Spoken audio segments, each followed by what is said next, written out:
This episode of Lobbing Scorchers is sponsored by Full Pull Wines, a Seattle-based seller. Not only are they a local company, but they've been supporting independent Seattle soccer media since 2011 and are run by Sounders fans. They offer the best boutique wines in the world to members of their mailing list with special focus on their home, the Pacific Northwest. Their model is simple. 1, they email compelling offers. 2, you request bottles that sound appealing. 3, your wine arrives at their Soto warehouse and is ready for pickup or shipping. Their Soto tasting room is also open to the public. If you're interested in joining their mailing list or learning more about them, visit fullpullwines.com. What's going on, everybody? Welcome to episode 55 of Lobbing Scorchers. This is Ari Lilienwall. I got producer Noah here with me for some more Leagues Cup coverage for this episode. Noah, how are you feeling? Well, Ari, it's a good day, it's a bad day, but it's always a good day when I'm with you. So I'm excited. I'm a little tired, but Leagues Cup, here we come. That's right. The Seattle Sounders didn't play, but Leagues Cup 2024 is churning onward with another full slate of games that took place last night. We're recording this on Wednesday, and there's more going on tonight. We're going to talk about MLS's good start against their Liga MX counterparts, including Austin FC, apparently being the greatest team that a Liga MX team has ever faced. You throw any other MLS team at them in CONCACAF Champions Cup or whatever, and they go God mode. But if you throw Austin FC at them, I guess they just can't figure it out. We're going to talk about how and why that is. Seattle's next opponent in Leagues Cup, Necaxa of Liga MX, also played their first game of Leagues Cup. So we're going to react to that and talk about what that means as it pertains to the match between those two clubs at Lumen Field on Sunday. It's on Sunday, right? Sunday. Yeah. The Vancouver Whitecaps beat LAFC in penalties, which that was, anytime LAFC loses, that's pretty funny. So we're going to react to and talk about that as well. And then there was a couple other news items at the end of the show that we're going to hit on top of that. But before we do all that, I wanted to let you all know that Lobbing Scorchers is a part of the Sounder at Heart podcast network. If you want to get the best independent Seattle soccer coverage, consider supporting us by going to sounderatheart.com/LS. That's sounderatheart.com/LS. Scroll down to subscribe and support to get 30 days completely free. Every sign up through our link helps us grow and support this show. And on that note, we actually have a handful of new subscribers to thank today, Noah, which is very exciting news. We very much appreciate all of you. We've got Mark Ottinger, Zach Heckman, David Pope, Brian Morton, and Clair Berger. Thank you all so much for the subs. We really appreciate all the support. You know what? Run it down. Read them all. Of course. And we're going to read them all. We're going to read the whole list because that's how much we love and appreciate all our subs. Kenneth Wade, Joey Pasquinelli, David McCoy, Owen Mason, Dan Pavetto, Samuel Fout, Ian Mitchell, Christopher Smith, Norm Bonnier, Thomas Martin, Greg Hoker, Chris Maley, Andy Hill, Mike Lentini, Nate Bonnier, David Rodriguez, and my nephews, CJ and Miles Marinakis, and Mark, Zach, David, Brian, and Clara. Thank you all so much. We love and appreciate all of you for the support. And if you're listening to this, you haven't done so yet, subscribe to the Lobbing Scorchers YouTube. Noah, we summited the goal of 300 subs on that. I think we're up to like 310 or something like that. So appreciate everyone who helped us get there. The new goal is 350. The road to 350 subs on the Lobbing Scorchers YouTube is alive and well. You can help us get there with one simple click of the button. You don't have to even do anything other than just click your mouse one time. That's all it takes. And you can help us expand and grow our presence on that platform. All right. I think that's about enough housekeeping. Let's get into this Leagues Cup coverage. I'm ready. Good. All right. So, there's a bunch of Leagues Cup games last night. Seattle beat Minnesota 2-0. And so they're just sitting back, chilling, watching. It's kind of nice, to get to just hang out and watch everyone else duke it out. And none of it really affects you. So there was some notable stuff that happened, though. And we're going to talk about it in sort of the context of this kind of fast, one-sided start that MLS is getting off to here, because it's palpable. Like the splits are stark. Like I said, Austin FC, Liga MX, they just can't figure these guys out. They've now beaten Pumas and Monterrey, two of the better teams in Liga MX. I don't know as much about how they're doing this year, but in the last few years, these are two powerhouse sides. in Liga MX. Austin FC, who are in 10th place in the Western Conference, beat them back-to-back to start off their Leagues Cup campaign. And that's just funny because it's Austin FC. Yeah. They're not very good. Like I said, 10th place. Their fan base has been most notable this season for paying like pilots to fly planes that say Wolf Out with one F, which is not how it's spelled. Well, it's Wolf an extra grand for another F. Right. So, they had to hack the price down somehow. But the point is, like, they've been in kind of turmoil and shambles, frankly, dating back to last year. And they've now taken down Pumas and Monterrey back to back. And like I said, MLS in general has been performing very well against Liga MX, very one-sided. So I wanted us to talk about, like, why is that the case?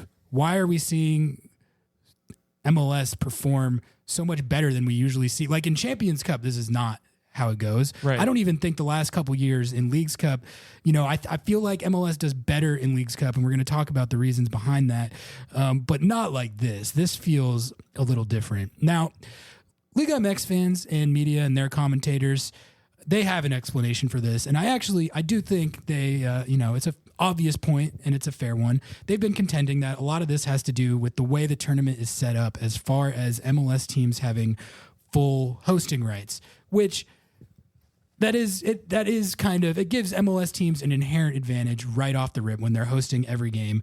The Liga MX teams have to do all this travel. They're not playing, at their home stadiums. I think it would be more equitable if, the MLS teams had to travel as well. That would be logistically more challenging, but just in terms of pure fairness, I do think that would make it more fair. However, Noah, I do want to bring up one counterpoint to this, okay?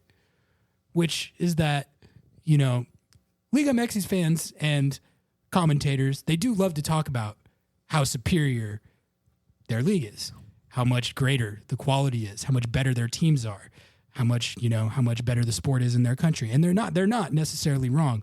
I'm not disputing that.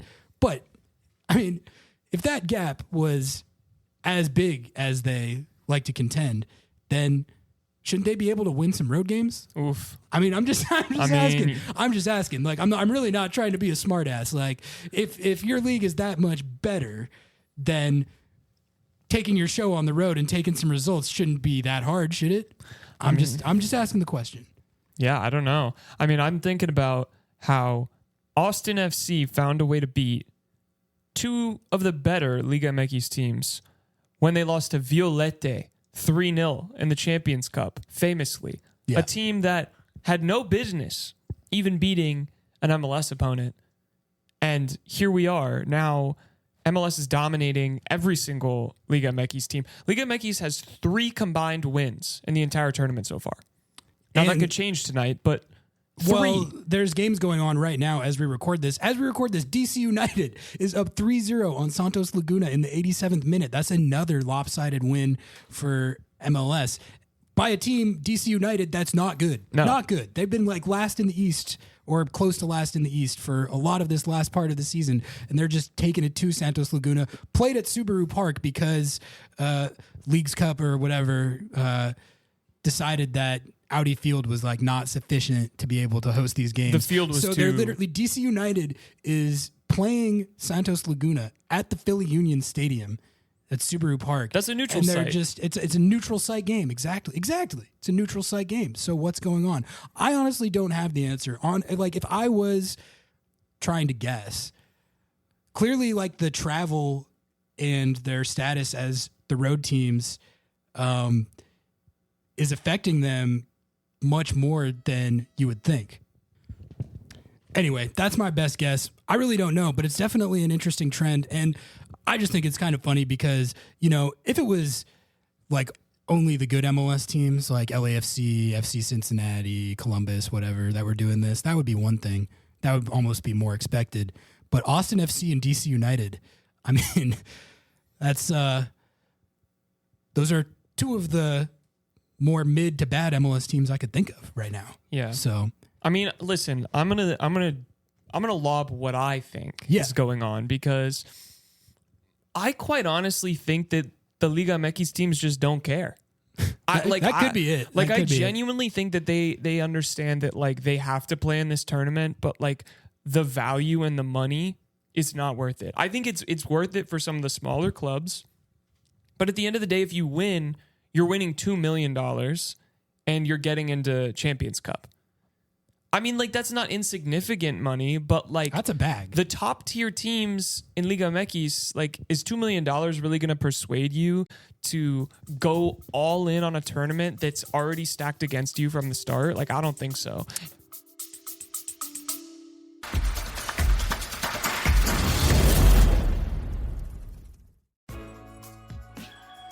Thank you for listening to the Sounder at Heart Podcast Network, which now includes No Sadietes, Lobbing, Scorchers, and the Cooler Guild. We've been independent since August of 2023, but need your support to make sure it continues. Although this podcast is free, it's only made possible by your continued support. Memberships start as low as $25 a year, which not only helps make podcasts like this one happen, but also gets you access to everything we produce. If you're able to support us at higher levels, starting at $75 a year, you gain access to a host of other perks, most notably entry into our members-only Discord, where the smartest, funniest, and most engaged commenters share their thoughts and ideas. To find out more, just visit sounderatheart.com and click the subscribe button in the top right corner. Thanks for listening.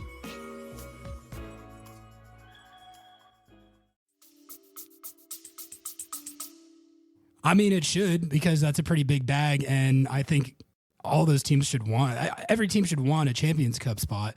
So, like, I think the incentive to care is there. However, I do think there might be something to what you're saying as far as, when it does seem like the deck is stacked against you, and you have to deal with all this travel, and maybe you're feeling fatigued, and maybe your heart might be hard to get, like, your heart and mind fully in it. So I think that's not a bad theory. We even saw it with the Sounders, right? Like, there was some kind of energy, there was some kind of vibe that was lacking in a few of these games to start it off. Yeah, we talked about that on the last show for sure. There has been a flip side of that, I think, too, where a few of the games have been, pretty entertaining and high intensity, but I mean, there definitely was that vibe, like you said, definitely in the Sounders game. And, we read Dayne St. Dayne St had another heater actually this week.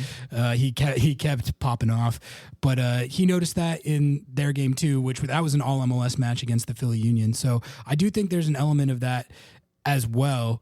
But it also, that doesn't really match up as much with what I've seen in this tournament the last couple years, where, there's been issues with it, but the energy and intensity, I don't really recall it being as much of an issue as it seemed to be in the first few games this year. But to me, it seems also kind of a little bit like Open Cup, where in the first rounds in the group stage here, you're like, if we make it through, awesome, we'll take it seriously. If we don't, then who cares? Right. Like, I feel like that's more of the vibe than like a fully we don't care. It's just a like, let's see how little we can put out to get through.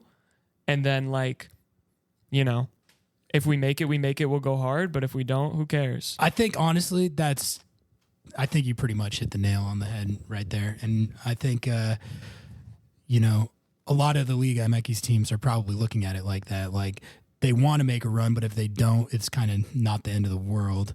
All right, let's talk about this Minnesota-Necaxa game. I had a few observations from this. I didn't watch the whole thing, but I watched a fair amount of it. Minnesota United won this game 1-0, this is relevant because Seattle is playing Necaxa on Sunday. This team just lost to Minnesota United, but it was a decently entertaining game from the standpoint of, so Minnesota United went up 1-0 pretty early in the first half. They got out to the lead, and then they got another red card. That's their second straight Leagues Cup game with a red card.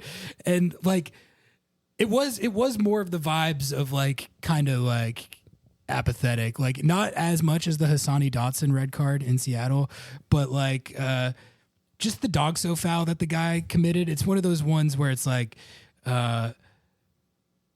he knew what he was doing, like when he did it, and just still did it anyway.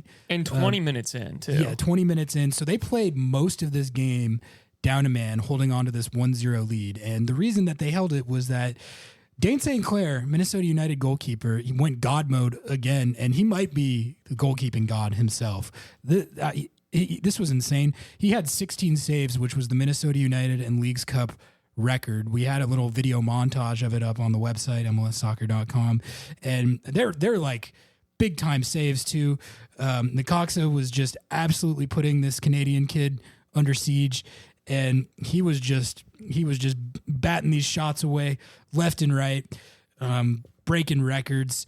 It was honestly incredible that Minnesota United managed to see this out at 1-0, down a man for that long, and under the amount of pressure that they were under the whole game. Probably the best individual goalkeeper performance I've seen this season from Dayne St. Clair, and it was coming off. He did the same thing against Seattle. Yeah. Seattle really should have had 3 or 4 goals in that game, but Dayne St. Clair went God mode. So I guess that's a good sign for Minnesota United. But it was not a game between like two powerhouse teams to my eye. Yeah, I mean, Minnesota literally got bailed out in the 10th minute. Their only goal came from a penalty, and they had 7 total shots. Necaxa had 20 shots and 14 on target. So I guess, he made 16 saves. So it was one of those games where, especially like after the red card, where it was basically just one team on top of the other for the whole time, generating chances. Like, usually, I mean, I don't know what the XG was for this game, but I imagine it was pretty high. Like, these felt like high quality chances. Anyway, with that being the case, let's just touch on how that affects Seattle real quick. So basically, Seattle only needs to not lose by 4 goals. That's a tough task. If that makes sense. Yeah. So if they lose 4-0, they're even 3-0, I think, puts them through. But if they lose 4-0, they're eliminated.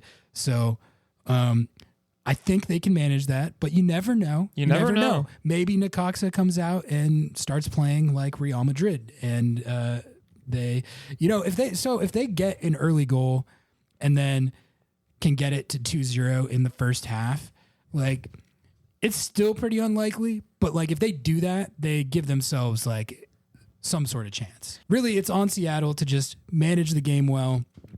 And really, I think it comes down to getting through those first 15 to 20 minutes when you know Necaxa is going to be on top of you and putting you under a ton of pressure. If you can make it through that without conceding and calm the game down, weather the storm, you're in pretty good shape. And I think the thing I wanted to talk about related to that is just how we would approach this and how Schmetz will approach it, because I think there's a pretty good argument to be made here that you should rotate this lineup pretty heavily. It's not that you shouldn't take the game seriously and take the task at hand seriously. You still have to close this out and make sure you get out of the group. But the margin for error here is such that, especially with the fixture congestion and just like the amount of mileage that this is putting on some of these guys, I think a Moose start makes some sense here. Yeah. You got to save Paul Rothrock. Yeah, obviously he's got to sit because, I mean, that's your most important player. So Correct. Definitely rotate him out. I mean, Rui Diaz, I would start him here, but doesn't have a leg. He's injured. Yeah, the Hassani Dotson tackle actually messed him up pretty good. Did you see the photo of his MRI? I saw you posted. Dude had a second knee on his calf. It was crazy. And he stayed in the game for a few minutes after that, which is crazy. But so I would start Moose here. I would start. Who else would I start? I would give John Bell some run here. This is a Stu Hawkins game. You would go all the way to Stu. This is Stu Hawkins. I was going to say RBW, but okay, here we go. Or what about a Cody Bakes? I was going to say Cody Bakes, but he did just have surgery. He just got back from that's right. He surgery. broke his arm or something, Yeah. right? Okay, yeah, I forgot about that. This is a new who start. You get what I'm saying, though. Like, with the knowledge that you do need to take the game seriously and close it out, like, I would not throw out like my turbocharged first choice 11 here. Like, I don't think that's smart. No, listen, if I'm building the lineup here, I'm starting Danny Musovski with Pedro de la Vega. He needs more minutes anyway. Yeah, I agree with that. I'm putting in the Danny Leyva keeping Obed out there, but subbing him after. Obed's 18. He's fine. Yeah, like subbing him after like 65, right? You know, or even just letting him play. We're getting Cody Baker, Jackson Reagan, John Cody Bell. Baker's hurt, but yeah. Okay, well, oh yeah, that's right. Okay, Stu Hawkins, Jackson Reagan, John Bell, someone else, who cares? Probably Alex, and then Andy T. Or Jacob C. Ooh, that's a deep cut. I could see Jacob Castro out there. They're gonna start Andy T, but yeah, I don't know. You know, it's always the type of thing where if you start the rotated lineup and then it backfires, you know, people question why you didn't take it seriously. But really, like, if you score one goal in this game, you're probably chilling. You're probably chilling. So I don't know. We'll see how it pans out, because when you have a margin for error like this, it can breed complacency. That's what you have to avoid. That's why you play your players that are lower on the roster. You have a chance for them to go and prove something, and they can get stoked about it. That's fair, and it's a good opportunity to get guys some run that might not normally get it against Liga MX team. So we'll see what happens. I expect it to be pretty rotated. Like I'm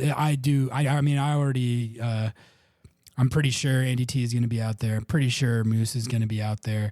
I would really be surprised. I would be pretty surprised if you saw like the JMO Rusnak contingent out there. But I do agree with what you said about De La Vega. I think he should start this game. Maybe he can play 90.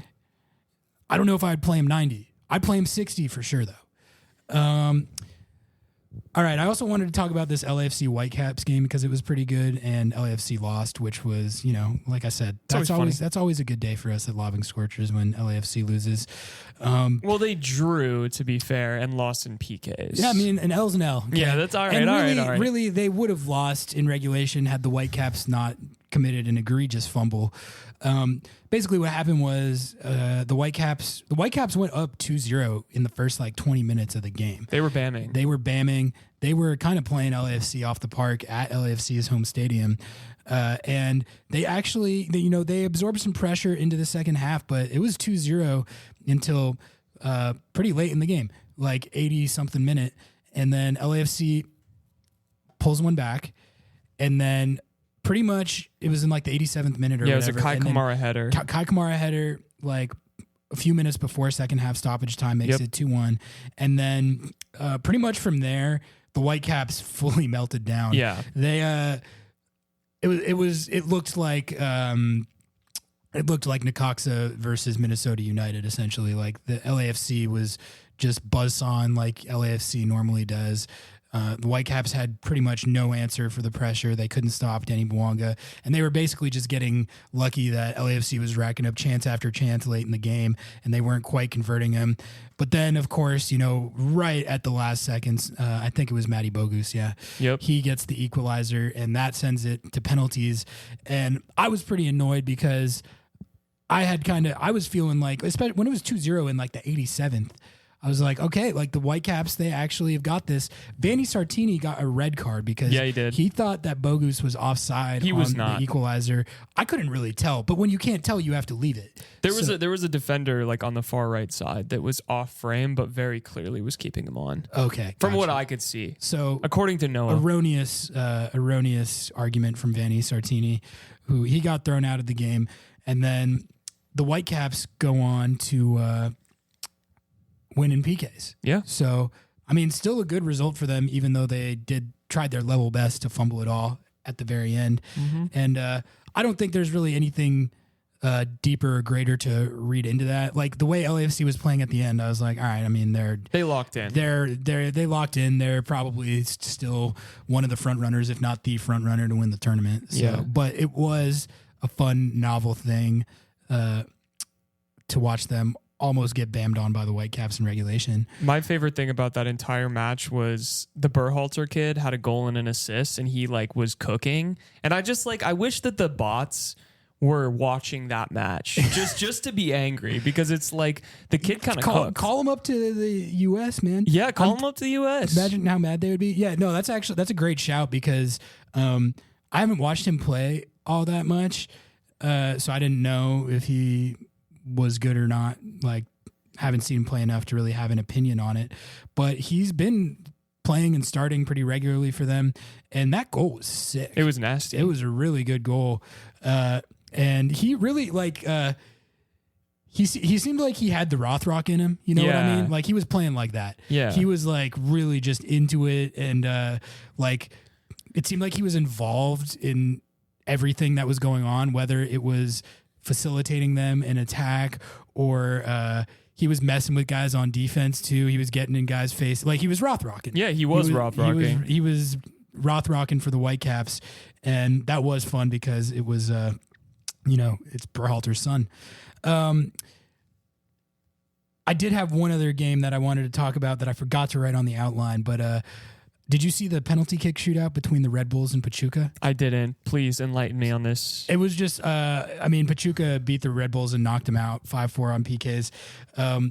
But both teams had a couple of like the worst penalties I've ever seen. The Red Bulls had one where the guy just shanked it really badly. Pachuca had one where the guy bammed it into like the 27th row. That rocks. There was a couple. I think there was at least one more really, really bad one. So if you're looking for some funny content, pull up that shootout. It was really bad, and the Red Bulls crashed out, which they were the first team to lose. Yeah, unfortunate for them because they're actually having a really, really good year in the league. I think they probably felt like they could make some noise here, but they're out of there, and they really. Yeah, they fumbled that one. Yeah, they did. Aside from that, it was just CF Montreal beating San Luis, which is, whatever. Yeah. And then right now, like I said, DC United just went final 3-0 over Santos Laguna. And then you do have Juarez beating FC Dallas 1-0 at halftime as of this recording.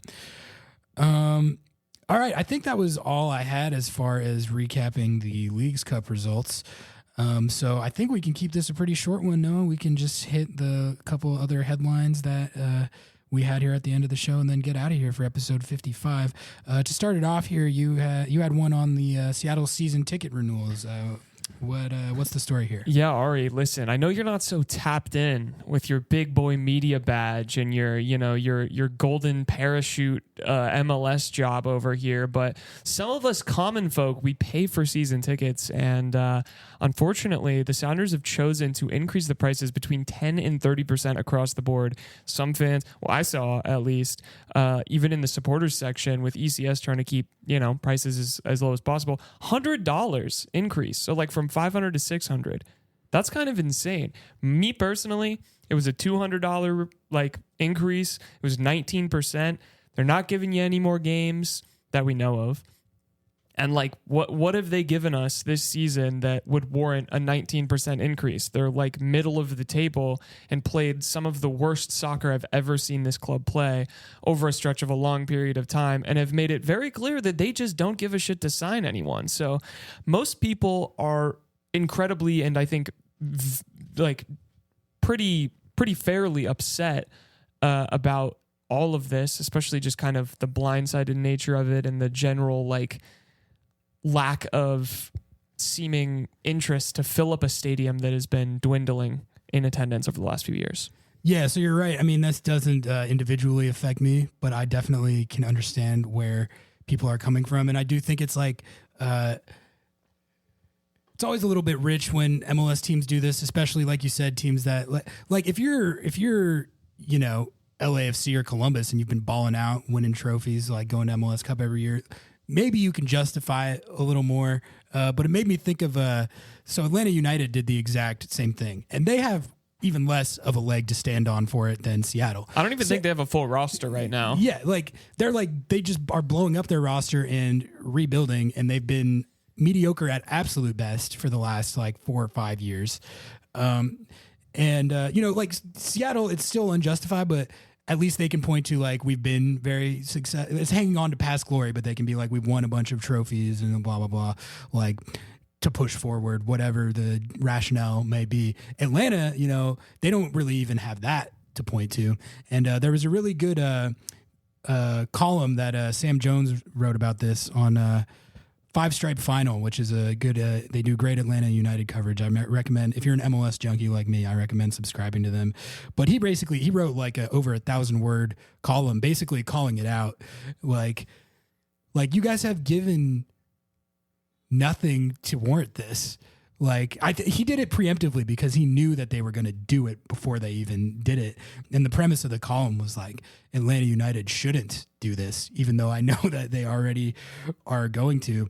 But he made a lot of just pretty airtight points, honestly. Like I was reading it and I was like, yeah, I mean, there is no rationale for that. And I mean, I agree with what you said, Noah. Like based on this season, like there's an element of just like business and capitalism where they're probably going to do that stuff no matter what, like regardless of what happens. But that percentage that you're talking about, like 20% or whatever, that's a lot. No, it's insane. That's a lot. It's one thing, like I was texting with some people about this. I'm like, it's one thing if it's like between like 1% and 8%, right? That's like, that would be like a median. It's still annoying, but it's annoying, but it's like, okay, that's $60, $70 for 2 seats. That's, maybe if you have club seats, maybe that's $100, but you're already spending, a couple thousand. But in general, like, why are you trying to tax your biggest fans, your biggest supporters, the ones who are actually going to the games and filling the stadium, the ones who are like complaining that there's just not as many people in the stands as there were last year. And then the Sounders being like, oh, we're committed to like making sure that we can get back to those full capacity crowds. What the hell are you committed to? Like, there's no way that this is going to boost attendance. It's only going to lower attendance in the long term. Yeah. I mean, I think anyone who is annoyed at that news is well within their rights to be. They got to pay for that new training facility somehow, I guess. Yeah, maybe that's what it is. I have the Olympics written down here. Team USA. We beat Guinea and New Zealand to advance to the quarterfinals after getting absolutely destroyed by France, which is actually a historic advancement because I believe it's the first time that we've made it this far since Sydney 2000. Yep. So that's a good thing. And there's a little bit of egg on my face because I was trash talking this roster a little bit, which I pretty much stand by. You took some heat in the comments. Did I? Yeah, a lot actually. Where? People were saying that the roster wasn't as bad as you were claiming. On YouTube? On all platforms, including sounderheart.com/LS. I mean, I just very much disagree, I guess. That's, anyone who disagrees with me with my takes is always welcome to do so. I think, I was probably overstating like how bad it is for effect, but it's mid. It's a pretty mid roster. I think that's more like if you're saying that roster is like super awesome and great, I think you're way more in the minority than I am for thinking it's mid. But I probably was exaggerating a little bit, and the results they took, I think it's fair to say there is a little bit of egg on my face there. So if you commented lambasting my character for that take, credit to you. I was probably exaggerating. But I will shout out the two of the standouts who helped deliver those results. Georgi Mihailovic is playing really well. He's been balling for the Colorado Rapids this year. That's been looking like one of the better offseason signings that any team has made, frankly. He scored a couple of really nice goals, including a really sick free kick in the, I believe it was the New Zealand game. And then Kevin Paredes, who's an interesting name. He was this highly touted homegrown of a couple years ago from DC United, and they sold him on to, it was either a Bundesliga side or a second division Bundesliga side. And I don't know. I hadn't really felt like I hadn't really heard from him in a while, but he's been looking pretty damn good at the Olympics. He scored a couple of goals, and they were good goals too. Like he was getting out and running. He finished one of them while he was running full speed. So shout out to Team USA. And shout out to everyone who lambasted my take about our mid-ass roster. Yeah. But we'll see what they can do. I mean, I have a feeling that the further they get into it, my take might be valid. Like, okay, I understand, like, coming off these two good results, people are going to be saying that the roster is better than I was saying or whatever. But I mean, part of the reason I was saying that is because look what happened when we played France. Yeah. Look what happened. You played Guinea. Guinea and New Zealand. Like, I'm sorry, you're gonna have to beat a better team than those two teams to beat the allegations that I was making. And then also Josh Atencio he featured in one of these games. He was there. He's there as He like was in the Guinea game. sub, and he played in the Guinea game. So that's good for Josh Atencio. He was balling. At least, yeah, he was balling, and at least he didn't make that trip out there for nothing. He's actually getting some run. Cool experience for him. Still unfortunate that Jordan Morris didn't get to go, but glad Josh Atencio got some minutes. Maybe he can win gold and like saw it in half and give half of it to Jordan. That would be sick. That's a good idea. Yeah. And then the last thing I have here, and then we can call it a wrap. There is a trade. The Columbus Crew got DeJuan Jones from the Revs, which I think is, well, it's actually a pretty significant trade because DeJuan Jones is really good. He's one of the better attacking fullbacks in MLS. He's established himself as such during his time with the Revolution. But more my take on this is just like the Crew are just so well run. Every time, I swear every time they make a move like this, I look at it and I'm like, oh, damn, that cooks. Yeah. That's a good move. Like, this is just another one. And it used to be Bezpachenko, but he left. And now it's the guy who was working under him. Yeah, his protege. And that's like this, like swooping DeJuan Jones for value. That's like a Tim Bez type of move. So that honestly indicates to me that their new guy they might not be dropping off as much. I think I was saying that like there's no way they could upgrade from Bez because he's one of the best GMs in MLS. But that's a good move. And like the Crew are they're stupid loaded. Like, they're so loaded. I think Inter Miami is obviously the most loaded roster in the league, probably most loaded MLS roster we've ever seen. And then you've got like LAFC in there who are super loaded, and FC Cincy before all the injuries, they're really loaded. But the Crew are right up there, man, and this just adds to that. Yeah, I watch this kind of stuff and get so frustrated that the Sounders are unable to do any business at all. Exactly. It drives me crazy. Why can't Seattle do that? They can. They can. Like, there's no way that they can't do some kind of business. Like, they went and they had 2 European targets, right? And then their wage demands were too much. And then they were like, well, we're just going to stay in Europe then, because like, why would we come all the way over there for you to pay us TAM wages?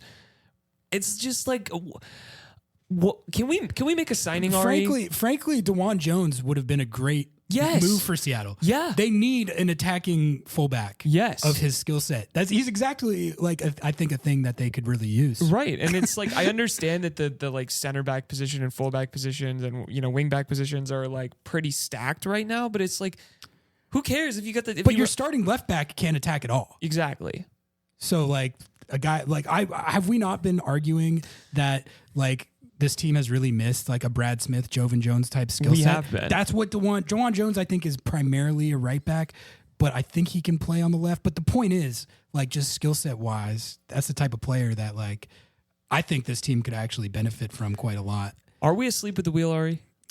I mean, I don't know. Sometimes I see this stuff and I kind of feel like that as far as, how many points per game is Seattle at right now? 1.48. So, I mean, you would ideally want to be making moves that get you closer to that like 1.7 to 2.0 range, where that's like, I feel like that's where the true contenders usually lie. Yeah. And, an attacking fullback alone might not get you there, but it could have helped. Well, yeah. And like, I don't know, maybe this is insane, but anything helps when your competition is LAFC signing literally everyone on the planet now to be able to compete, in my opinion. Signing Giroud, and they got another guy too. They got, wasn't Griezmann like rumored or something? Who was it? I can't remember the name, but they're making like multiple moves. Yeah, they're like, it's just they're rumored with Griezmann, but like I doubt that's gonna actually happen. They got Lewis O'Brien on loan from Nottingham Forest. Yeah, it's just like those are the teams we're competing against. What are we doing? What are we doing? I know this turned into a whole rant about Sounders transfer news. It was a good tangent, though. It was a good tangent because I hadn't really even thought about it from that perspective. But now that I think about it, I'm like, damn, I would have loved DeJuan Jones on Seattle. I would have, dude. I would have. And it's like what you're saying is right. Like it feels like teams like the Crew and LAFC. Every time I see a transfer tracker story come in that we have to write up for the website, I'm like, oh, the Crew again. Oh, LAFC again. Like, they're always cooking. Yeah, and they're always cooking. At the annual business meeting, they were asked about this, and he was like, well, there's all these new owners with all these new billionaire owners, but it doesn't mean they're smart just because they're spending money. And I'm like, yeah, but like, you could be smart and spend money. They're like, well, right. We want to sign players that will win us cups, not just win us the transfer window. And it's like, you're not winning either. Yeah. So it's the classic, like, spending smart instead of a lot argument that Moneyball teams kind of try and make. But I don't know, especially in soccer, like, how much you spend is often very correlated to how well you perform. So yeah, you can't tell me that Inter Miami would be a shell of the team that it is without spending to get Messi, because Messi not only brought over himself being so talented, but his status, and then a million billion other players wanted to come over and play there. Yeah, that was really like a snowball effect for them. Like, they brought Messi over and the Barca boys over, and then, like you said, everyone wants to play. Every there now, U22 Argentinian is like, I will sign for $25 an hour. They're kind of playing a different game with that stuff right now. All right, I think we can call it a wrap there for episode 55. I think that's a little bit of a short one this week, but that's fine. I mean, we didn't really have much Sounders stuff to talk about, and it's just Leagues Cup coverage, so I'm okay with a short one. Thank you all, as always, for tuning in. We really appreciate all the support and increased listenership that we've seen, especially since our migration over to our new partners at Sounder at Heart. I did want to give you all a heads up real quick. I'm once again going out of town this weekend. I'm not going to be at Lumen Field on Sunday. But so that might just delay our next episode just a tad. We should easily be able to have it out by Monday during the day or in the evening at the latest, I believe. Which that's honestly relatively our normal schedule, but it might be slightly later than usual given my travel situation. But yeah, we're going to call it right there. Thank you all so much. Until next time, we out. Peace.